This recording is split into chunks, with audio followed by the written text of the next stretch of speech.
Friends, welcome back to my channel. ಎಲ್ಲರೂ ಹೇಗಿದ್ದೀರಾ? I hope you ಎಲ್ಲರೂ ಚೆನ್ನಾಗಿದ್ದೀರಾ ಅಂತ ಅಂದ್ಕೊಂಡಿದ್ದೀನಿ. ಇವತ್ತು ನಾನು ನಿಮಗೆ ಸಿಂಪಲ್ಲಾಗಿ ಮೊಳಕೆ ಕಾಳಿನ ಪಲ್ಯ ತುಂಬ ಈಸಿಯಾಗಿ, ತುಂಬ ಸಿಂಪಲ್ಲಾಗಿ, ಯಾವುದೇ ಮಸಾಲ ಪದಾರ್ಥ ಜಾಸ್ತಿ ಹಾಕ್ತೀನಿ, ತುಂಬ ಈಸಿಯಾಗಿ ಒಂದು 10 ನಿಮಿಷದೊಳಗೆ ಹೇಗೆ ಮಾಡ್ಕೊಳ್ಳೋದು ಅಂತ ತೋರಿಸ್ತಾ ಇದ್ದೀನಿ ಫ್ರೆಂಡ್ಸ್. ಹಾಗಾದರೆ ಬನ್ನಿ ನೋಡೋಣ. ಮೊದಲನೇದಾಗಿ ನಾನಿಲ್ಲಿ ಒಂದು ಮೀಡಿಯಮ್ ಸೈಜ್ ಈರುಳ್ಳಿ, ಮೀಡಿಯಮ್ ಸೈಜ್ ಟೊಮೆಟೊ, ನನ್ನ ಸಿಂಪಲ್ ಮಸಾಲ ಅಂತಂದರೆ ಸಾಸಿವೆ, ಜೀರಿಗೆ, ಉಪ್ಪು, ಖಾರದ ಪುಡಿ, ಅರಿಶಿನ ಪುಡಿ, ಗರಂ ಮಸಾಲ, ಕೊನೆಯದಾಗಿ ಕೊತ್ತಂಬರಿ ಸೊಪ್ಪು ಮತ್ತು ಕರಿಬೇವಿನ ಸೊಪ್ಪು.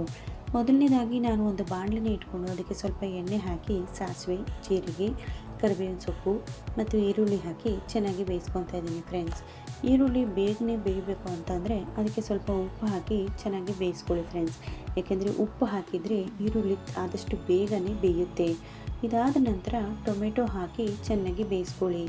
ಈರುಳ್ಳಿ ಮತ್ತು ಟೊಮೆಟೊ ಎರಡು ಚೆನ್ನಾಗಿ ಬೆಂದ ನಂತರ ಅದಕ್ಕೆ ಅರಿಶಿನ ಪುಡಿ, ಖಾರದ ಪುಡಿ ಮತ್ತು ಗರಂ ಮಸಾಲ, ಸ್ವಲ್ಪ ನೀರು ಹಾಕಿ ಚೆನ್ನಾಗಿ ಒಂದು 5 ನಿಮಿಷಗಳ ಕಾಲ ಬೇಯಿಸ್ಕೊಳ್ಳಿ ಫ್ರೆಂಡ್ಸ್.